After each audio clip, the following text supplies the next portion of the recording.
Yo. OMONDI Jim here from the Man United Agenda. I'm just looking for the theme tune because Jim put off. It's a Phil Jones song, especially for bath time in Vaughan.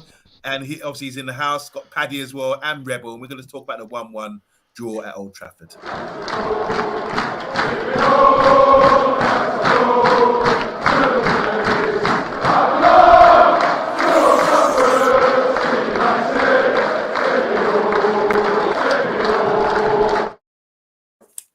And that tune is actually Country Road, Take Me Home. I think Toots and the Maytos did that, but I can't remember who done the original. I think it was the guy. Any ideas who done the original to that? Country Road, Take Me Home. John Denver. John Denver, that's the one. The one who I think is Steve Irvin in disguise. But anyway, moving on. Big things to talk about tonight. 1-1 with Chelsea. We drew them at Stamford Bridge. It was 1-1 as well, wasn't it? And again, we couldn't be separated, but I think we were separated. There's a golfing class out there. I think they were strolling, and we were kind of fortunate to get that result. So I just want to say hi to Rebel. How you doing? How's your day been, Rebel? What's been going on, man? Welcome back, by the way. How we all doing? Yeah, I had a week away, unfortunately, due to work, and I'm slipping right back into the slipstream, and we're going to be talking about this draw today. But look, I would like to see more of the young players. We'll get into the details, but I'm doing well. And right below me is now the new resident nearly at this point, Bat Time with Vaughan. What do you think, Bat Time? How are you feeling today? Yeah, I'm good, thanks. I also had a week away, but it wasn't to do with work. It was to do with me drinking and going on an adventure. So back in the UK, delighted to be here with everyone. Looking forward to reading all the comments and chat. Go on, Paddy. Yeah, do you know what? Good on you. Hello, everybody. I haven't been away anywhere. I'd love to go drinking and finding myself, but that may come soon in the future, Darius. Good call, mate. Well done. I wouldn't mind doing that myself. Just haven't got the time.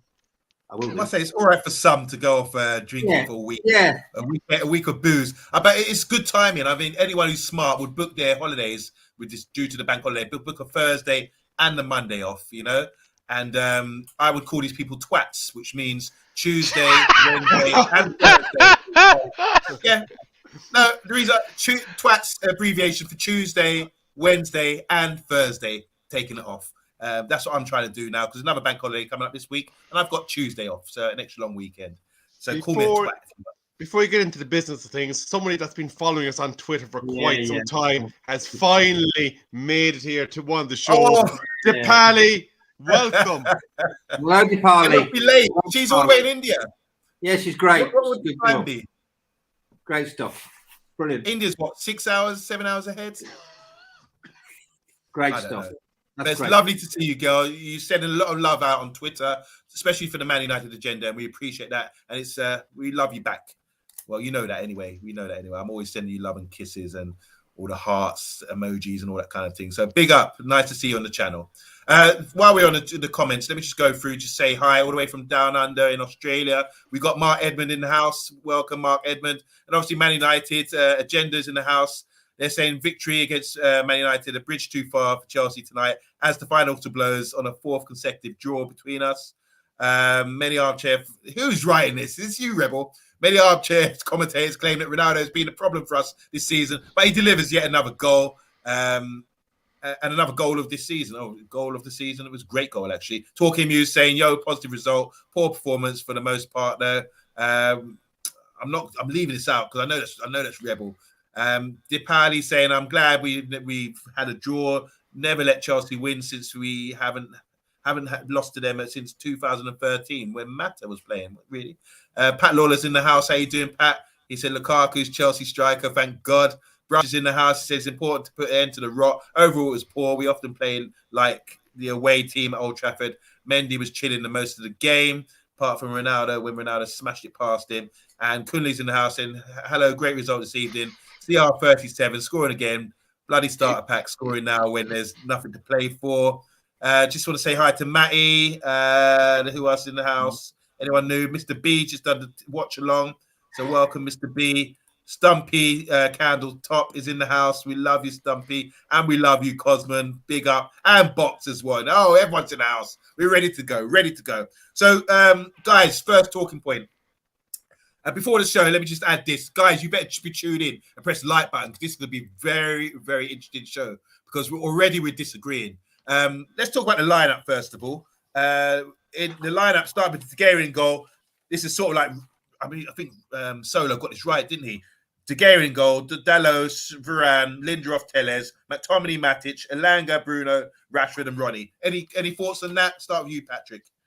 To be fair, no, not at all. I think it lined up as it did. To be fair, obviously some of these players didn't turn up, but yeah, that was the lineup. Yeah, no problem with it at all. I thought he was going to play some of the younger players, but obviously they one or two were on the sidelines tonight, so I don't think he had much of a choice, Ralph. Did he? To be fair, and with all the injuries we've had this week, he's had to play this team. But yeah, it wasn't too bad a team, to be fair. But what could you do? Just throw them in there. You know? In my lineup, I predicted I wanted to see 3 first youngsters starting the game. Bit unrealistic, but what do you think, Bath? Time, you happy with the starting lineup? Yes and no. Like, I think that it was probably the right lineup to put out with the injuries that we had. But like the key to beating a 5-3-2 is getting your fullbacks as far up the pitch as possible. And with that, with Matic in the midfield with McTominay, I never thought that we were going to be able to be competitive enough in the centre of the pitch to allow our fullbacks forward. So I was always, even though I said I thought we'd win 2-0, that was a complete lie. I was always quite trepidatious about this game. But I think I would prefer to have the senior players on rather than the youngsters at this point. Bath time. Sorry, guys. Can I just ask you a question? Can you explain why you think having Matic and McTominay midfield hampered us then with the fullbacks pushing up? Because of like Bruno's positioning as a second striker, it leaves us overloaded against their 3. And what you sort of want to do is you want to have 3 lines, right, with defence, midfield, and attack, and you want the fullbacks on the midfield line, ideally, but because we were overloaded in the centre, it means that it's very, very easy to get the ball out to the left or the right wide areas. That means that the fullbacks can't get forward, and you would normally expect Rashford and Langer to drop back in to make up that space, and one of those men did that tonight, or one of those boys did that, and the man didn't. Coming to you, Paddy. You've heard a lot there because we were talking at half time, and Paddy was sort of saying a similar thing about the space that we were given to their right fullback or right wing back, which was Reece James, and how to solve that problem. But what do you think about the lineup? What do you think about Bartan's comments about Bruno maybe not doing enough? To be fair, I've heard what Darius has said. Fair play to him, but we were dominated. They dominated. I meant the Irish, Paddy. Sorry, but go ahead. Yeah, sorry. Go on, Paddy. Go on. Sorry.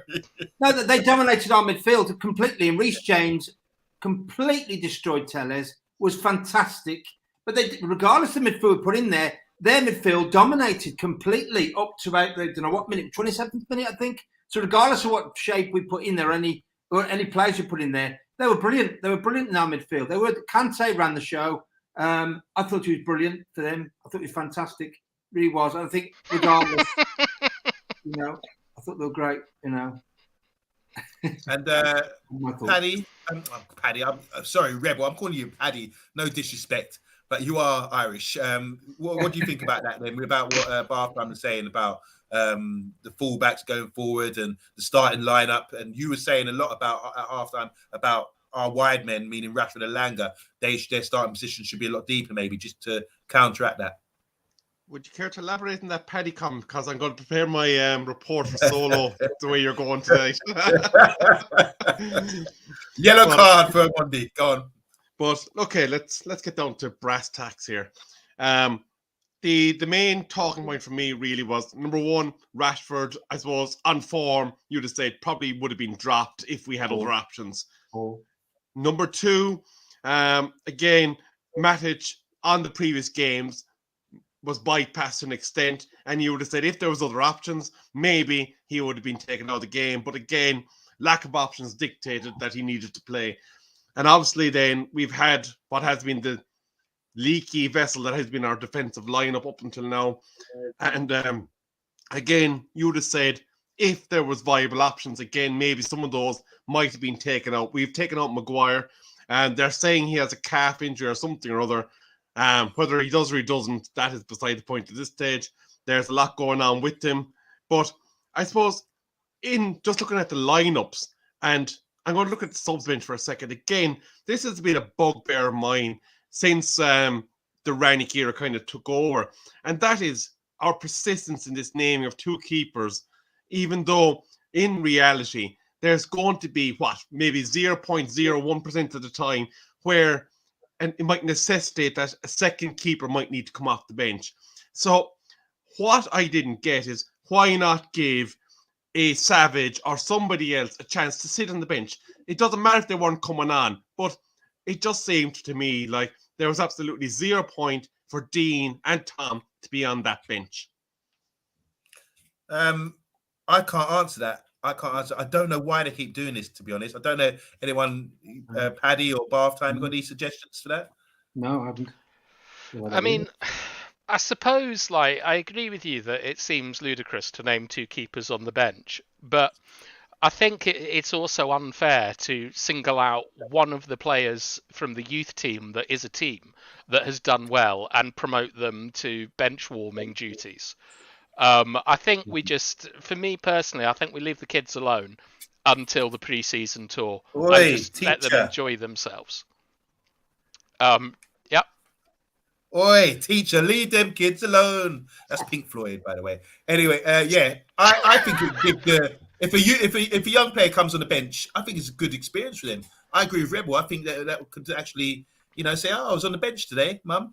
I managed to make that nice, cozy bench with the rest of the first team players." Can I just come in there, Omondi? I can say, do you know what sums up that first 25 minutes was space, the final frontier. Because there was so much space you wouldn't believe. It was like this big. Fancy? Yes. Don't know. It was like close down of play. Never happened. Fancy a trip? I don't fancy it. You want to? Oh, no. It was a bit laxy. It was space, the final frontier. Gary Neville picked up on it. So much space you would not believe. Thank you. All right, here's going to be, we're going to bump heads now because I think that was brilliant of Manchester United. I'm really pleased with the performance today based on what you just said there about the space. The space was given to the wide men, they're what do you call them, wing backs, especially James. He was given a lot of space today. And I think the reason why, because we weren't getting drawn out position. They were popping it around, trying to draw us out and so they could play through us in a way. I like that we were compact from the left back to left to right back. We were nice and squeezed in and kept ourselves nice and compact. So any balls coming in, it was our house, we would clear it out. And we had this discussion before the game, and I was thinking before the show, and I was thinking that was really good. I like the way they set up like that. It sort of said, all right, you want to be a danger, you have the ball, you whip them in, and we just clear this all day long. And we expected, like you said, maybe Bruno to tuck in and our two wide men to deal with these the space that they were getting from Reece James especially. I think that was really good. But the main thing is what we've seen in recent weeks is that players like centre-backs or other full-backs getting drawn out, trying to cover space, and then getting played in behind, that sort of Bermuda Triangle sort of thing. We avoided that today, and I'm really pleased with that kind of a setup and the discipline that we had. I know Bath Time, you disagree with me, Yeah. Because I think that we were watching different games. The first half was a disaster of a performance. It was one of the biggest calamities that I've seen for quite some time. And a lot of it, as I'm sure chat will be getting down to, is Rashford's, is the tactical use of Rashford. Now, I can see everyone in the comments is saying that Rashford was lazy, he didn't track back. I'm with you 100% on this, but I actually think it was tactical. I think that what Rangnick was trying to do tonight is something that we did against Arsenal a long time ago when Ollie was an interim manager, with the idea that we put Rashford as far forward as possible and try and get him 1v1 with Azpilicueta. And because of that, Reece James has to come back because you can't leave Rashford free by himself. Because otherwise, I think Rashford would have come off after half an hour for what was going on. I also felt that there were two big problems tonight. One is we were overloaded in the central areas and somehow we were also overloaded in the wide areas. It's an extraordinary thing to be able to pull that off. And a lot of that is down to Bruno just doing Bruno things again. But the big problem was the sort of Chelsea players dropping into half spaces and pulling our team out of its structure. We saw Mason Mount and we saw Kai Havertz doing this all the time, that led to confusions between our central defenders, and a lot of the time left Alex Telles, who had a very poor first half, up against Reece James, who was comfortably the best player on the pitch. He actually looked like a professional footballer. And let's not forget that I don't think Chelsea played particularly well. I imagine Chelsea fans will be extremely disappointed with a lot of their players tonight. But that's what I thought, and I'd quite like to hear what the comments and what you good gents have to say about it. Can I just come in briefly, because my add-on is very, very brief. I actually agree a lot with what Bat Time has said here. And I expressed on Monday during the halftime, I got onto him on WhatsApp, I said, we're absolutely getting annihilated down the Telles and Rashford flank. And the thing is, James was actually named as the third member of that three centre-back partnership. So he wasn't even the wing-back that was exploiting us. He was the third centre-back that was coming along, and he was actually outflanking both, was it Aspilicueta and somebody else that was on that flank? And he was named as an ultra defensive position, and he was able and afforded the time to be able to come forward and actually form part of his usual attacking outlay. So, like, this is more concerning than just saying he was a wing back that got the better of our winger and our wing back. He was a third central defender that was overlapping two sets of Chelsea attacking options. Just to sort of cut in on that very quickly, Rebel, I think that's incorrect. Like, Aspilicueta was the third centre-back, and Reece James was clearly the right-back. Formations are just like phone numbers in football. They're not actually that important. It's how you build up and how you defend transitions. Paddy? Well, I've got to say, Telles, I mean, just, what a waste of space he was tonight. And also Rashford. Rashford did not track back. Idle. He was idle first half. Completely idle. Needed a kick. They needed, in the heart, someone the heart stops. What do you call one of those heart machines? Defibrillator. That's what they needed. And I don't know what's gone on. But Telles, first half, was completely annihilated by Reece James. I know you talk about the formation on Monday, and Darius, but my God, was he having a mare, Telles. Guys, I totally disagree. I would rather that if you go out there, if you ask Telles to go out towards James, then we're going to be in big trouble. The fact that James was rewarded so much space is not a bad thing. I think it highlights Rashford, for example, not doing his work. And we were saying if Matic, for example, would have gone over to try to get to James, he would have been left the space in the middle as well, where Bruno wouldn't fill in or would be running back at the last minute sort of thing. So I was quite happy keeping Telles compact with his centre-back and saying, go on, James, whip in the ball or do something, which they did invite him to do. And they didn't do jack, diddly, even though they ran the game in the first half. So I think that's quite impressive. I think that's a upgrade on what we've been seeing in the last few weeks, just being compact. Who's the first goal against Liverpool, for example? Do you remember that when Harry Maguire went in to try and they're playing high up the pitch and Harry Maguire came out of his shape to try and intercept to Mane and the ball just played around him and they opened us all up. So I think they've learned from that and we've tried to say, right, let's be compact first of all and build from there. And I think after 10 minutes in the first half, which we were completely overrun, we started slowly to try and get back into the game. But the next thing I want to go on to, unless you guys want to continue talking about that. Can I just come in, Rebel? Sorry, Monday. Seriously, the amount of space and the lack of not going onto these players was criminal. I mean, it was criminal. They should have been arrested for it. Seriously. You know what I mean? The space they were given, and Chelsea must have gone, this is fantastic. That's what I last want to say. No, we'll move on. I'm just saying. Before you do shove on, there's a lot of positives to be said about Matic, and we'll get onto them later. I talked with Bat Time about some of them before the show, but I want to give you Exhibit A, and that was the engine, an absolute monster of a pitch devourer that was Kante.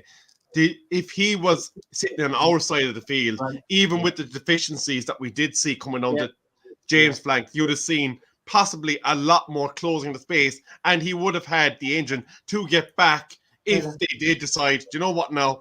Kante's after moving out. We're going to switch back into the middle and see if we can exploit the space. Kante had the engine and the movement to be able to come back and probably close that space again. Yeah, brilliant. Is he world class, Kante? Oh, he's class. Beautiful, Yeah. beautiful. Yeah. There's one thing that I'd like to add to that as well, Amonde, is that in sort of like modern football, especially teams that play in the sort of nominal 3-5-2, and certainly for this season, I believe Reece James is Chelsea's leading chance creator and assister, and it is absolutely mental to allow the most creative player on the pitch the most space and time. I am really shocked that you think it's okay to give out the space to their most creative and most dangerous player on the ball. I agree, 100%. I think it's okay. I think it's fine because that way the Fair enough. Tell me why. The main thing is because the defense is intact. This is something like I tried to explain about when we gave the ball the first goal against Liverpool, for example. At least the defense is intact, and that's to give the responsibility to other players to say, look, even if you go back to this park and the bus like Mourinho, I saw in the second half, Elanga was sitting back. He was sort of playing as a left back almost, trying to. Fair enough. At least he's trying to pick up his man. This is the spare man. This is what they spoke about at half time. So for the first half, all these balls that James did play in, from his great stats, like you said, number one assist maker, number one creative chance maker for Chelsea. He was going to whip that ball in, and he did it several times, and he got great delivery as well. And at least we had the numbers in the box to sort of clear it up. Only with their goal, eventually, we couldn't sustain it anymore. They got a flick on, and it went to the back post, and we couldn't deal with it. But it does highlight, by doing that, I think it highlights who should be picking up who. And it shouldn't be stretching out the defence. The defence should be organised, compact, like a piece of string, just shuffle across like that, and not be drawn out where there's spaces in between. Because once you do that, Reece James, instead of crossing it, we'll just play a little 1-2 with someone, and then we'll play a ball in between the fullback and the space being created between the fullback and the centre back. So I was really happy in that respect to see a more compact defence and said, bring the ball in. This is how I would organise the defence, just to protect us. Whip that ball in and we'll clear it every time. But it's open for debate. I think it's a good discussion. Yeah, the problem with that, Amonde, and I don't disagree with you on the basics that, we should be compact and have defensive shuffle across. Who scored their goal? Their wing back, Alonso. Right. Alonso was the most likely person to score in the first half most of the time. He was attacking our back post in the space that was left by your defence, shuffling across. And there was no one there to stop it. That is the problem with allowing a ball to come into a compact shape. I disagree on that point. I understand. I see your point. Sorry, guys, but I want to make this final point about this. I disagree because when the ball came up, all four of our centre backs were within the 6-yard box. That width. It's just that they were looking one way. You're supposed to be looking both ways. Do you understand what I'm saying? So the ball's coming across. You want to see your man. Unfortunately, Dalot was looking like that. He didn't see the guy behind him. He could have peeled off or something, or asked for some knowing that he would be peeling off the back post. And it was a flick on as well. I think, unfortunately, for the first time, they didn't win that header to clear it first time. And it was a flick on by the Chelsea guy to the back post where Dalot was ball watching and not man and ball watching. There's a surprise. There's a surprise. Dalot ball watching on Monday. There's a surprise. And they were all lining up there for that goal. They were all lining up for it. They were all lining up, waiting, lining. You didn't have it, I'll have it, I'll have it. That's Dalot has done this. How long has he? None of those defenders are dreadful, absolutely criminal, dreadful. On Monday, I don't know. Any last points on this issue? Because I'm going to move on. I think we need to get some cornermen here, wipe down the brows, because there's been some good jabs thrown between Amonde and Vaughan in this first opening salvo. So I think we need to regroup now for the second half. All right. I wanted to make a quick point. I don't know. Maybe let me just say the first thing is press the like button, please, guys. If you are watching, we've got 17 in the channel right now. Please press the like button. I just want to say hi to a few people as well. Big up to Wes. He said you got this. Let me just start at the top here because there's a discussion going on here. Depali, she's probably gone now because she said she had 2% on her battery. Ronaldo was doing all the running around for Rashford today, and I agree. Do you guys agree with that? I do. I'd like to know if anyone else, particularly in the comments, thought that Ronaldo spent more time playing as a winger than he did as a striker tonight. Agree. He's everywhere. Yeah, really good performance from Ronaldo, and showed the hunger and work rate that gets me extremely excited and goosebumpy. Yeah. Brush is saying, yeah, Ten Hag has a real job in his hand. Don't get me started. Ten Hag has got a real job in his hand, says Brush. After that. Let's have a look. Sorry, Badger's in the house. Bill Badger. I hope you guys all know Bill Badger, top man. He says Rashford is struggling. He can't sprint more than a couple of times a game. Rush back too soon, he reckons. Is that from the shoulder injury? He's saying, like from last season. Boxer saying Ronaldo's been feeding on scraps all season. It's remarkable the amount of goals he has scored. Brush is saying Rashi shouldn't have gone to the Euros last summer. Should have had his surgery, then rested up. Hopefully this summer he can get his head sorted. I think there is. Can I come in on that? Hurdles there. Yeah, go ahead. The one thing I'd say about that is I agree with Brush on this, but if I was in Rashford's position in a home tournament that never happens, like the last one was like almost 30 years ago, I'd have gone as well. I don't think you can blame any player for wanting to play in international football in their home country. I know the point you're making, but put yourself in that shoe, in his shoes, and run some more, because I think that you would have done the same thing. Rebel, could you any comment on that on Rashford and his season overall and coming back from injury? Do you think what's wrong with Rashford? We're definitely not seeing the lively character that we're so used to when it comes to Marcus Rashford since he got his opportunity a number of years ago. There's definitely something amiss, and whether it's a mentality issue or whether it's just that the squad mentality at this stage is dragging down the enthusiasm, it remains to be seen. But I think Ten Hag, when he arrives, has a big decision to make. He needs to sit him down, figure out whether or not he can get him functioning as a quality inside forward or not. And then depending on how Rashford responds to that talk, that determines whether or not we'll see him performing in the Manchester United shirt for years to come. Paddy, what are your thoughts on Rashford? Because he's a homeboy. You see him down at the stadium. What do you reckon? The last few games I've seen him, you can see he lost his confidence. Something isn't right. I don't know what's happened to him. To be fair, he just isn't the same player. But you know what? Something comes into my head and I can't get rid of it. I can't get rid of this thought that maybe has he peaked has he peaked too soon? But I can't give up on the boy, as you just said. And then Ten Hag's got to come in some respects, got to put his arm around him, or does he give him a kick up the backside? I don't know. I don't know how that's going to work. I just going to have to see how it goes. But they do think about, people do blame having surgery and then resting up and whatnot. I think they're professional football players. They should be playing all the time. Really, I don't get that. That's my view on it. Just a couple more comments before we move on. United Perspective, how you doing, man? Big up, bro. Music, yep, that's our thing. He says, unfortunately, players were ball watching. However, Rashford should have been picking up a man too.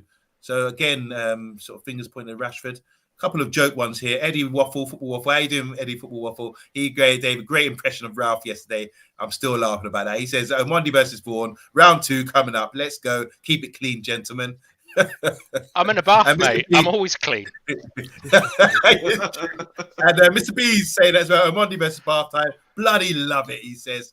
And Eddie's saying Ronaldo coming deep. This is what we were saying earlier. Ronaldo coming deep. It's a bit frustrating still. He just gets the ball and passes it straight back. But good goal though. Thing. And I got to throw a question out from that one actually. The fact that Ronaldo is coming deep, is it because of the deficiencies in the squad and the fact that we aren't competent enough to say, Ronaldo, there's your position. You stay up there. Your job is to put the ball in the back of that little net behind the Chelsea keeper. That's all you need to do. Is that a problem for us? Is it because we are lacking somewhere behind that it's needing Ronaldo to do this work? No. Can I just jump on that? He's just keen, Rebel, I think, just to for the fight for the whole team. I think he's trying to work for the whole team. I think he's got the energy levels, definitely. And I think you can see that the only one who's really going to score a goal or set up anything in that team at the moment. He really is. I've got to give that out. And I wasn't great about Ronaldo coming back, but I'm a bit of a convert now, a little bit about him coming back. So, yeah, I don't know what you think, Darius. Monday, like, you make your point first, and I'll go last. Okay, so my point, and the next point I was going to make, which kind of ties into this, is that is the outlet. I said, why can't we build as a team? We see Chelsea playing football in our opposition half, which is the hardest thing to do. You should be getting closed down every minute. It should be difficult. We struggle playing football out of our half and playing football, and even struggle even harder playing football in their half as well. It's really difficult to see. To watch, actually. And I think when you talk about Ronaldo coming forward, I think his movement, his forward play, he's turned into a really good striker. I mean, we saw the goal he scored against Arsenal the other day, just like one little bit of movement in the box, scored a goal, peeled off Gabriel. But today, and we saw the goal against Brentford as well, where he was not getting no love, long high balls coming in, and he peeled off. In the end, he said, right, let me come deep, bring someone with me, and Elanga attacked the space in behind, balls played in, and someone scored. So it's intelligent play, I think, and I think he does really well. Once he starts, it's like when Scholes used to get the ball and dictate the play. You think something's going to happen here,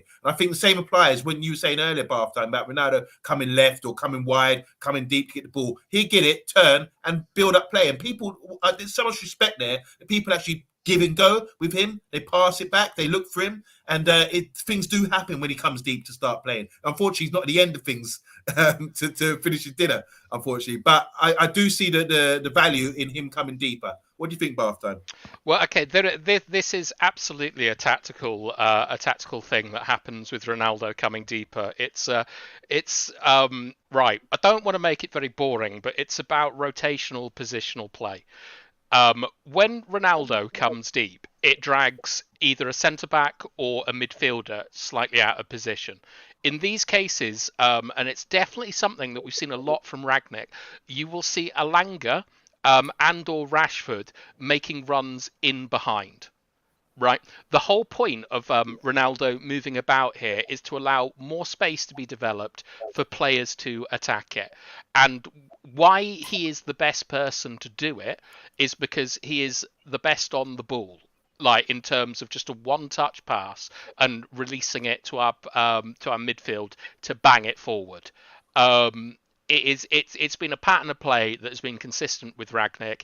It works relatively well, and it's far better than banging a long ball and for him to try and win it against an exceptionally good resting defence, which Chelsea played.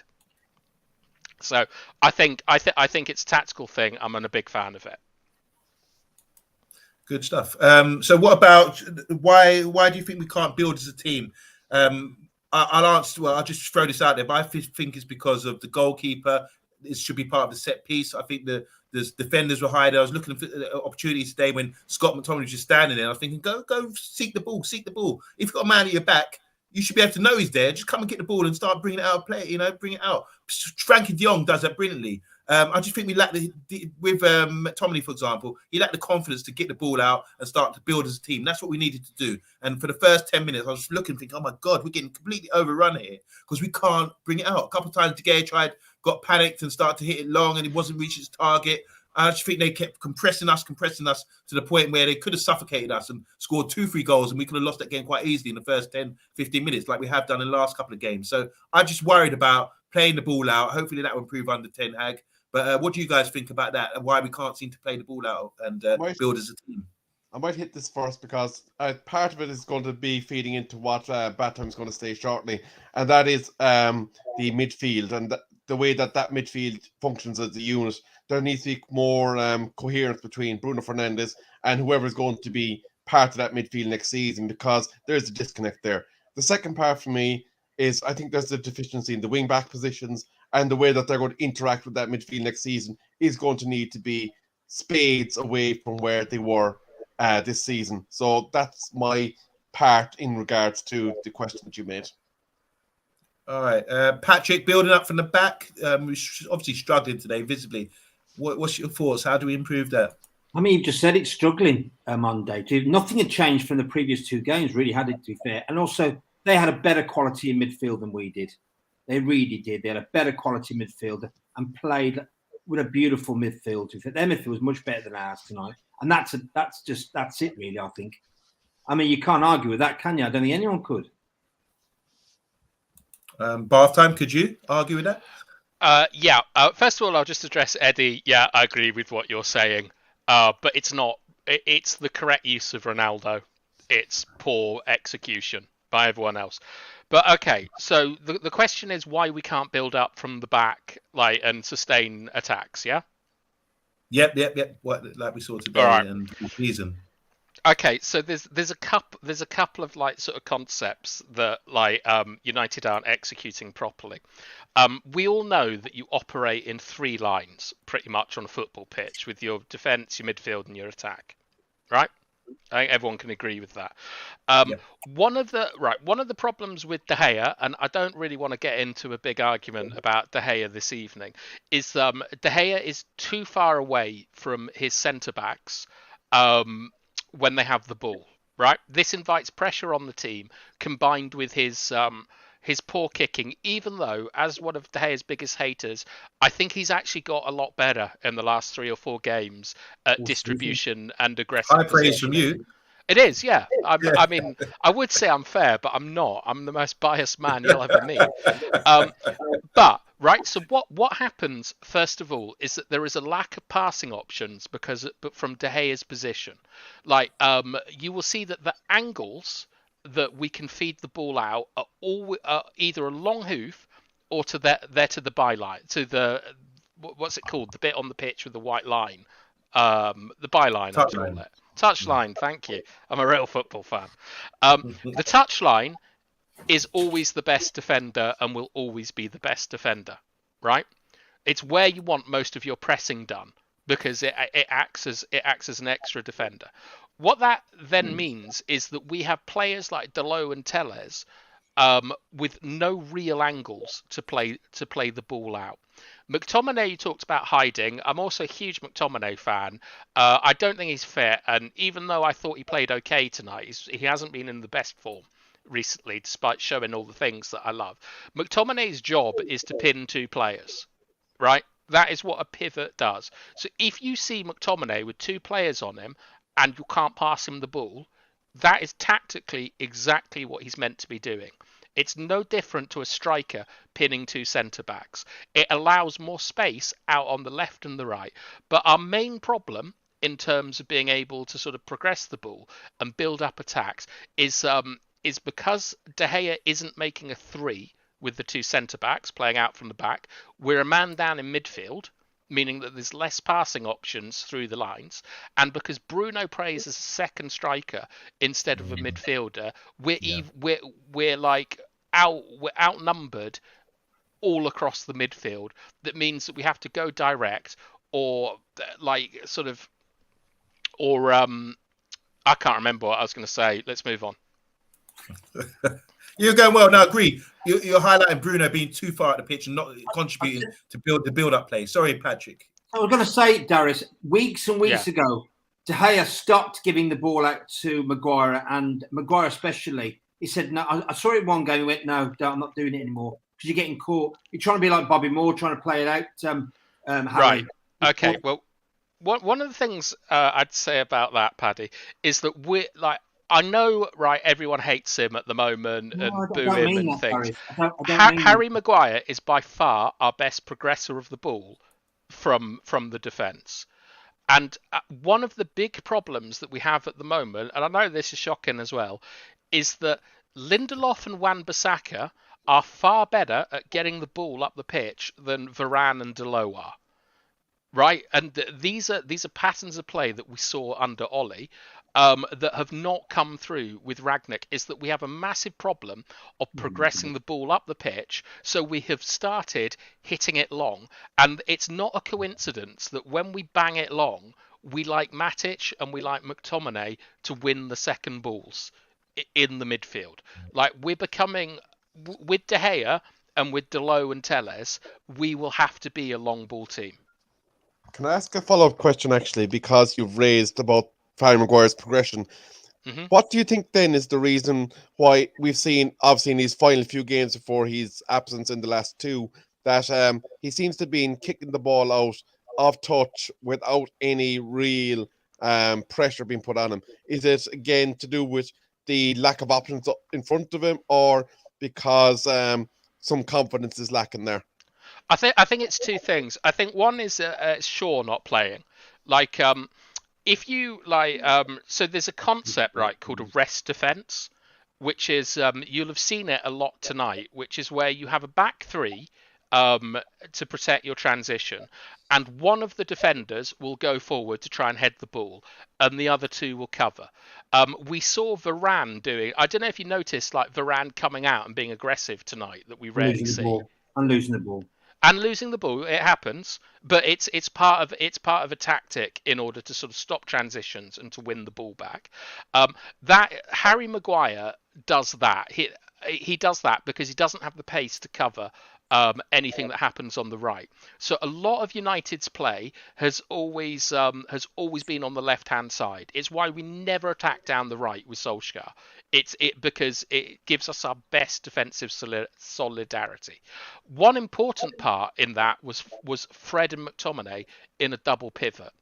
Ralph plays a single pivot that with either, like tonight it was Matic, but normally it's McTominay, and with Fred far further forward in order to sort of like pressure the first line of defence. So I think that what's happening is that Maguire, whilst I still think he's been all right at progressing the ball, I think it's the tactical change of not having Fred and Shaw around him, as well as the fact that he's in, like, his confidence is absolutely rock bottom.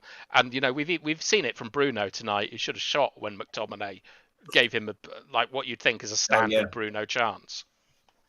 Totally. But that's how I see it. I'd be interested to know what the comments think, to be honest. So there is a bit of a discussion going on about this in the comments right now. So if you are watching, please press the like button and subscribe if you're not subscribed already. But starting here, United Perspective says the rotational play makes sense. Having Rashford become a front runner is understandable due to his pace. That was discussed earlier about him trying to get James to drop back and help out. Jem in the house. How you doing, Jem? Long time no see. She says your players as a unit haven't got the intelligence to work as a unit to pull off rotational positional play. I think there's a counter there for that. We, from United Perspective, says we saw a rotation in parts, but yes, it wasn't fluid like you see in other teams. Bill Badger says, I don't think it's intelligence. They can't be that fixed, surely. He's aiming at Gems. And United Perspective is saying it's just awareness and depending on what instructions they've been given. And Cristiano Ronaldo, just a nice stat here. He scored 5 of the last 5 Premiership goals and scored 8 of the last 9. Talking about goals, I just want to go on to the goals that we scored today. Obviously, Chelsea scored first. We're going to discuss that the second half, 2 goals, subs, and the tactical change as well. So I'm going to start with you, Paddy. What do you think about the first goal from Chelsea? Do you think that was a mistake, defensive error? We discussed this earlier, but obviously James, the ball got whipped in, got flicked on, and there he was at the back post. And what do you think about the response? I thought that the goal by Chelsea was great. Yeah, it was. But they were lining up to do it. I said earlier that again is a defensive blunder. And again, Della, ball watching. I've seen it all season. We've seen it all season with Della and the rest of that defense as well. Just poor. It was just poor. They were all lined up, and the amount of space. No one closed them down though. No one attacked the ball either, did they, Monday? You know, no one attacked the ball. But I get what Darius says about the positional play and tactical. No one attacked any of that ball coming in at all. Why didn't they do it? Okay, the reaction by Ronaldo, great, yeah, fantastic, great knock on.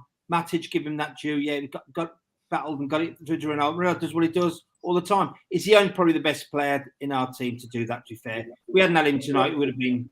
It would have been kept. The score would have been stay the same. So fair play to Ronaldo again. Brilliant, really good response. It was a good response. Rebel, the goal and the response, please. What should you think about that? Because obviously our heads went down when he scored. Yeah, obviously, as we've spoken about a lot, James kept getting into positions where he was creating chances for Chelsea. Alonso came up along the other side of the box and he absolutely finished it like any striker would have been proud to do and volleyed it to the net. So you can't really argue with the quality of the finish that Alonso bundled to the net. Then I think it was one of the rare times actually that the Chelsea line probably didn't function as a unit and left one man slightly tailing behind which left Ronaldo on side, and we saw the result. Ronaldo put the ball in the back of the net. It was 1-1, but it was probably the one time where that Chelsea line didn't function as a unit, because if they did, chances are Ronaldo would have been caught offside. Bath time, what do you think about that then? Obviously, they've scored. Our heads have sort of seemed to go down. There was a close-up of Ronaldo sort of cussing under his breath. And then minutes later, we've scored again. So, nice response there. Yeah, I mean, there's a couple of things about the goal that really enraged me, and like when you watch back on YouTube or Sky or whatever, you will see McTominay pointing at Bruno to go and pick his man up. Bruno didn't do it. And that is, you might have a go at all the defenders ball watching and stuff. That's the first point of failure, is Bruno not playing properly in the midfield. And it drives me absolutely mad that he just can't do this. I thought the reaction, it's what I think everyone expects. Like, you see, Ronaldo cursing his fate written in the stars, and then he goes and writes a new one. I thought it was fantastic from both Matic and McTominay going up the pitch and winning the ball in that area where we want to be pressing, next to the touchline. Matic's pass, like, absolutely great. Like, Kante, who we all thought had a very good game, was dreadful in that section of play, and we punished them. And that's what we've got to do as a football club. When we get those errors, we've got to punish them. And I'd also like to shout out Box for his knowledge of the amount of players at Liverpool that have asthma and their caffeine doping schedule. Very funny if you ever want to find out about what Liverpool get up to. Yes, Google it. I've been preaching about this for years, but no one listens to me. That goes out to Gems. I agree with you there, Bath time, about pressing high. I thought the goal showed a lot of character. Obviously, we saw Ronaldo was cussing under his breath, and then suddenly he went to close down Rudiger in the area, and they gave away a throw to Chelsea, but they pressed them high. Matic tried to pass and showed a bit of speed over 5 yards to get the second ball, get there first, and that's character as well. First of all from Ronaldo, then from Matic, and the ball was delightful. And to bring it down as well, the first touch and bang. Beautiful. I think, you know what? I must say, I want to talk about two players at the end of the show now, Ronaldo and Matic, because they're both old. Matic is leaving. I want to give a little tribute to him and just discuss his game. 5 years at Man United. And I also want to talk about Ronaldo, because sometimes I think, he's good, he's world-class, whatever. But sometimes when he does things like he did today, I think, this guy, it makes things look easy. And it is easy. Football's an easy game, simple game if you've got good touch and good technique, good awareness. But that goal was fantastic. First of all, over to you, Rebel. Matic, 5 years at the club. He's only got a couple games left. What do you think about Matic to play? Is he a ledge for you? Would you be proud of him? Proud of his career at Man United? Number one, I suppose it's probably unfortunate that we didn't get him in his prime, because you can see what type of a player that he is. We did get 2 very quality seasons out of him when he arrived first. And then obviously, as is natural with any player, as they grow older, you have to be a bit more selective and manage how you play them. But I think, and this is something that I discussed with Bat Time in the background, the one thing that stood out was his willingness to get in and take a little divot out of certain players when they take a cut off his teammates. That showed probably more leadership than could be displayed by a lot of our players on the pitch, because he was like, no, I'm not having this. You touch one of my boys, you're going to have to see me. Rebel, you said earlier you used to kick people, so that's right down your street. Well, needs must, and you know what? If they're taking liberties, you have to ensure that they know that it has been seen and you have receipts. Paddy, receipts. Do you think Matic, because that's not really known for his game like that, but he did step up today and rough up James a couple of times. What do you think about his career at Man United, 5 years at the club, and him as a player? I think when he came, I think he came under Mourinho from Chelsea, right? He wasn't in his prime. He had his best years at Chelsea. But do you know what? When he came to Mourinho, he did well. I was really impressed with him. I thought we got a really good bargain then. But as time's progressed, possibly, I don't think he's been the best. I don't think, in my humble opinion, I don't think he has been. But you're right. I think he started off well, but we needed, as time progressed, we didn't really replace him in that midfield, did we, properly? So yeah, I don't think we're pretty much a great though, Omondi. I wouldn't know, because I cherish our past, I cherish our history, and when I'm slotting someone into that history and that great, they have to be great. No. Bath time, good servant for the club. What do you think of Matic? Yeah, I'm a massive fan of Matic. He's exactly the sort of player that I like. Left-footed. He was brought in to unlock Pogba. I think that he's been better than Pogba over the 5 years that he's served the club. He's never done anything particularly unprofessional. He's been a reliable and consistent performer, and I wish we played him more. And tonight, as myself and Rebel and the lads were discussing, as someone who really enjoys violence on the football pitch, I do, it's a key part of the game for me. I tell you this right now. If you come at any of my teammates, I don't care how rubbish they are, I will mark your number and you will know about it in the morning. And Afters. yeah, you wake up with the ghost of what you've done. It will haunt you. That is the attitude that I have, right? And when James left his elbow in on Rashford, I was delighted that our boys were queuing up to smack him. I loved it when Matic rolled him down the divot and stepped on him and did just enough to escape VR. That's a proper pro and a proper teammate. And it really, along with the crowd loving Phil Jones, it really energized me in the second half. I felt that with that, visiting this villainy on a player, I felt just for a second we got our club back. That's exactly what I'm into. Man-on-man violence. But yeah, I'm a big fan. I'm a big fan of Matic. I'm a big fan of Mata. I wish they played more, and I wish that we could have had the more coherent vision to service two players that have demonstrable trophy-winning careers, and I wish them good luck in anything they do. And I hope Reece James is hurting right now. Do you know? You mentioned players that were willing to do. Yes, Luca. Sorry, that's where I live. No, you mentioned players that were willing to do that for their teammates, and the other one that immediately came to mind for me was, remember Edison Cavani came across and Roma. literally pancaked that player when they crossed that line.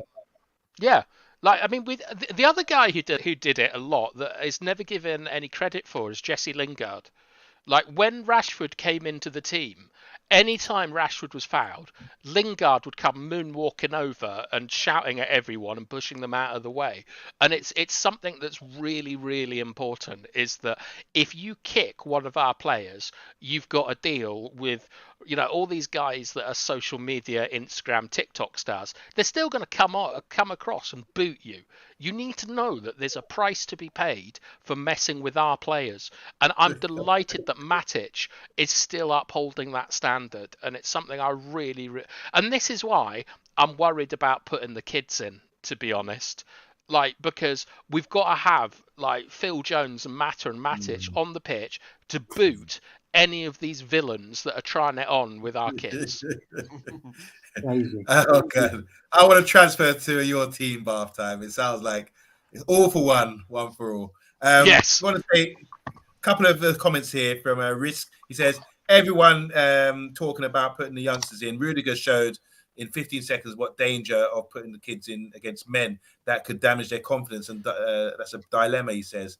A couple more here. I want to say hi to Noah. How you doing, Noah? Everyone give Noah a wave. Big up, Noah. He says, if it wasn't for Ronaldo, we wouldn't be in the top half of the table. But I think Ronaldo will leave next season. A couple more here. Box is saying something on point about Matic. This is what we want to talk about. Matic has been underused at times. Maybe himself not always being fully given his all. But in cameos, he shows immense IQ and play. Also big up Mata as well. Mata came on like a Tuso hybrid. Actually, can I just briefly say that we mentioned subs? What a great day that it was for Garnacho, having recently been part of the Argentinian squad, training with one Lionel Messi. He then arrives on pitch for Manchester United in our second last home game of the season and has trained with Ronaldo. So his apprenticeship this season has been absolutely phenomenal, with two of the greatest players of our time being giving him advice and in his ear. So what a great day for him. I don't know why they brought him on the 90th minute. Why couldn't they just brought him a little bit earlier than that? I didn't get that. Why? That's interesting. I did think that as well, Paddy. I'm with you on that one. I thought he could come on with 10 minutes to go, maybe. Yeah. It was a time-wasting substitution. True. But he's got his first game. And then I noticed he was up against Rudiger straight away, and Rudiger was patting him in to say, welcome. It's a kind of sign of respect. I like that.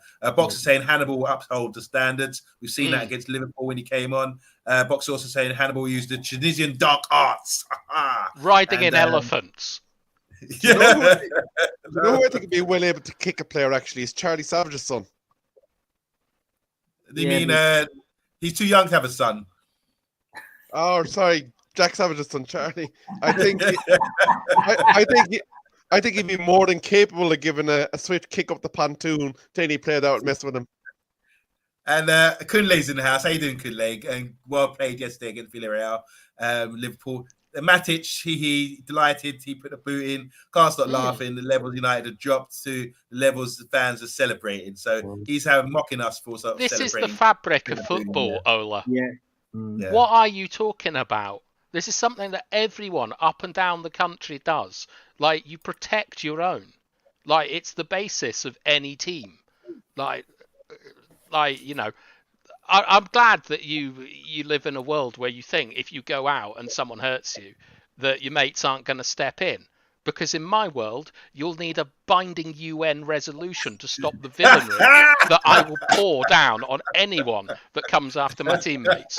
I'll tell you what, Darius, we haven't seen it probably since the tunnel with Roy Keane level. We probably No, Pizzagate. Yeah, probably since, yeah. Do you know, Bathtub, I think you'd have enjoyed playing Gaelic football if you lived in Ireland. It would be right up your alleyway. Yeah, I like it. It looks good. Hurling, definitely. Hurling, not Gaelic football, I'd say, Rebel. You know what it is? Look, guys, we've reached stage of season now and part of the show where we're sort of winding down, and we're not really too concerned about the result. We're just looking forward to next season. I can tell by the vibes that we're giving. You know, early in the season, we've been like, oh, God, yeah, let's get the win, the kind of thing. It's all nothing to play for anymore, really, I don't think, especially after today. So just final thoughts from all you guys. Just an assessment of the game, what's to come in the next few games, who you like to see play, and do you think we should start? Here's a good one. Do you think we should start implementing some sort of vet Ten Hag kind of style, bringing a few more youngsters, get them starting more now after today's result? For me, I think the important thing is that at this stage we take our cue from people that Ten Hag might want to see a few minutes with, that he might be saying, do you know what, maybe I'll use them more, maybe I won't use them more. Give an opportunity. I suppose the games that we have left, I think it's Brighton and a few others, they're nice games that possibly that you could maybe get another look at Hannibal over maybe 20, 30 minutes in the second half.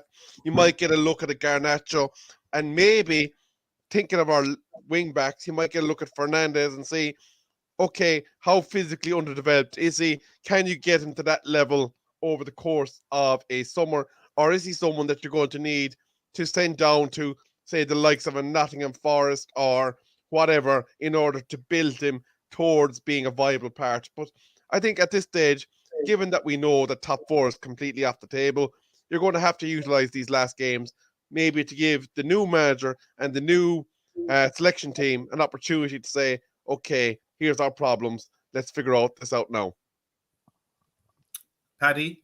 Well, I think it's too soon to talk about using this Ten Hag system at the moment. But you're right. I think we've got Brighton coming up. You say Brentford's coming next game on Easter Monday.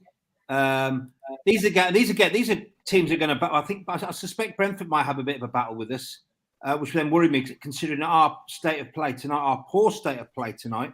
I don't see any changes, to be fair, in that game. But I'd like to see the kids be given a run. I would. That would be very positive for the season, you know. And I'm really disappointed, to be fair, about us not getting top four and how it's all ended. I really am, really disappointed and bit, you know, really. I can't use, you know, bad words, but You know, I really am. Very despondent. Very despondent. But I want to see the. I'm looking forward to Ten Hag, the revolution. But I'm looking for. I want to look forward to. You know, I want us to. You know, I want us to get really. I want quality. I want better quality. I just do want better quality. That is my. I'm looking at the bigger picture. So that's me, Monday. Sorry. You feeling the same there, bath time, as Paddy? No. Like, I think that Ten Hag's like sort of positional play. It was mentioned earlier in the chat. There's a famous sort of maxim from Pep Guardiola about 3 horizontal, 2 vertical. That's like sort of how his positional play works. You attack spaces, people rotate. There's absolutely no way that, as much as I love our lads, they're not going to be able to grasp that in like a week. Like, it's not going to happen. For me, I want to see Phil Jones playing. I want to see Mata playing. I want real men and real characters that know the values and the basics of what it takes to play for Manchester United. And I want the kids to see that. And I want Rashford on the bench, if it wasn't a tactical thing, to go out and look at the reception that those 2 players got tonight. Like, Phil Jones raised the roof when he booted out for a throw-in. And Mata, like, sort of like going in for a 50-50 against the Chelsea midfield, showed what happens if you play. Are you suffocating yourself, Paddy? I'm going to. This sort of like gives me very worrying questions about your private life, to be honest, that you've got a plastic bag on hand. But no, this is what I want to see. I know you want to see progress, and I know you want to see a revolution. What I want to see before we get on to the Ten Hag revolution is I just want to see our values represented. Like, we've got nothing to win. Like, the kids can go and win their FA Cup trophy, and I think that should be a separate thing. They're not responsible for what's going on. Like, I want our players out there showing everyone what it means to play for Manchester United, because there are no meaningless games. They're out there representing the traditional values of Manchester, and they're showing like what hard work, dedication and training is all about. And if Rashford isn't doing it, if Bruno isn't doing it, I know Mata is, I know Phil Jones is, and I want them to be out there, like, showing that this is what it takes to play for Manchester United. That's what I want. But that hasn't happened all season, Darius, to fair. Not since the first game I went to Leeds. That has just happened. Those values and those standards just hasn't happened all season whatsoever. It happened in the Villarreal game away. It happened in the Tottenham game away. I thought that the Arsenal game showed a little bit of fight. Yeah, but like, look, the last 20 minutes of tonight, when we got like Mata playing in the midfield, and when we had Phil Jones smacking Lukaku about, I felt that the roar from Old Trafford, like Lindelof, like sort of roaring down the right wing, Ronaldo, the corners. It felt again that this was Manchester United. Just for a second, just a fleeting glance, fingerprints fading on a handrail. Like it felt like the club was still there, even though it might be a mirage. And it wasn't because of Garnacho. It wasn't because of the lesser spotted Ralph. Like, it was because we got committed players on who understand what this football club is about, and that's what I want to see. I want a return to values, and putting a bunch of kids in, you're not going to get that. Bring me Phil Jones and I'll bring you victory. I'm going to add one last question, because obviously talking about Mr. Ralph Rangnick, we have seen him kick up a few hornets lists in the last few weeks, and we're seeing reports today that he is 24 to 48 hours allegedly from being named as the new manager of the Austrian national team. That being the case, if he is going to abandon his consultancy role, do you think, Battime and Paddy and OMONDI, that he has an opportunity to put in a nice little slide tackle and leave some studs on legs to ensure that the attitude that has persisted in the club is different when he leaves to when he took over? Great question. I'll go first. First of all, Ralph's done fantastic. Maybe not coaching wise for our side. I think he's been brilliant in being the catalyst of change changing everything about the club, cleansing the club, digging out people, like you said, Rebel, about calling out names and pointing people out. People have been afraid to do that in the past, but now you can't hide. He's going to shine a light on all of them. So for that, I think it's fantastic. I think we'll look back in a couple of years and say, thank God for Ralph having the balls to come in and no ego about the results and that kind of thing to change our club around. So I'm really grateful for him, what he's done, and I want to applaud him. And if he does go on to the Austrian job, there's no problem for me. He can still have a consultancy role because he only had 6 hours a week or something like that anyway, or a month, as he said. So I'm all for Ralph. I think he's come in not as a coach, but as an overseer to change the whole ethos of the club, and that's what he's done because we've weeded out all of the bad apples in the club. So yeah, big up. Well, to be fair, yeah, I get what you're saying, Monday. I do. I'm glad he's come in, and I'm glad the last 3 weeks he said basically you're all crap, and I'm pleased about that. But what I will say, that he hasn't inspired these players, Ralph. I don't think that has changed whatsoever since taking over. I don't think there's been any sort of difference at all in playing for him. I don't think he's inspired them, but he wasn't there to inspire. He's the interim manager. But I do get what you say, Monday. I'm with you on what you said. He's come out and he's sort of, he's called them all out. But some of his decision making, I had a slight problem with, especially with keeping Harry as captain. But you're right. I'm glad the last 2 weeks he came out in those press conferences and really did say basically heart surgery needed, massive. I'm glad. So thank you, Ralph. Bath time? Anything on Ralph? Because you don't like him, do you? I don't like him. Wait, before you do, don't end the show negatively. Don't blow our buzz. Come on, let's finish on a high. Say something nice about Ralph, please. I was very, very pleased today when, recently we've seen reports that Ralph has a list as if he's like Beria in the Soviet Union with a list of co-conspirators drumming up this. You love your history, Darius. I love that for you. You love your history. Yeah. So for those of you that don't know, in the Soviet Union, they just used to hand around lists with co-conspirators on. It's like the McCarthy witch trials. And and it's we're not grasses at Manchester United. We have a long tradition of jibbing, and you can't be asking people to job in their teammates. Disgraceful. So I was very pleased today when Ralph came out and said that was patently not true. I'm not a fan of Ralph. I would very, very much like to see him leave the club, preferably on a rocket. I think it's been an appalling... I don't like him. He's a liar. I don't like what he did to Fletcher. And I'm sorry if that brings it down, but good shows are about arguing. So, yeah. And I know that Paddy's dressed up as him tonight, but I'm not a huge fan.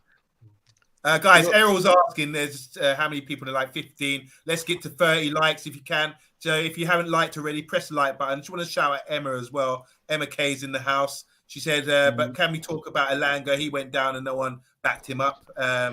Yeah, they were trying to get Rudiger sent off. It was the right thing to do. Elanga was all right, but Rudiger had just been yellow carded and then he did a silly tackle. Elanga was fine. They were all putting pressure on the ref to get him sent off. Good play. Whereas Reece James deliberately tried to hurt Rashford. That's the difference for me. Okay. Well, on that note, I think we're going to wind it up now because we've gone through everything we could do in the time allotted, and we're going to finish up there. But guys, I think it's been a good show. Really interesting debate about things. We bumped heads, but we're still friends. And I like the idea about that teamwork and backing people up. That's what we do at the Man United agenda. We always try to lift people up and get the best out of each other. And if anyone messes with any of us, we're going to get send Rebel for you. Yeah, you're our enforcer, maybe you Bath Time, actually. Bath Time might be an enforcer. So wherever you are in the country, watch out. We will come and get you if you mess with us. And that goes to you, Kunle. But on a final note, don't forget want to say that the next game is the last home game of the season, so that is coming up for the next preview. So be sure to stay tuned for that. It'll be our last home game, so we'll try and give it a little bit of extra gusto because it'll be the last game in front of the home fans. Absolutely, Brentford. Last words. I'm just saying I'm out, man. Thanks, guys, for tuning in, and what a wonderful panel. Really good discussion. No. Okay. Thank you, Amanda. Thank you, Amanda. Thank you. No last words for you guys. Not even a goodbye. Thanks. Good night, lads. No, lads. Good night. God bless. Yeah. See you God bless. later. God bless.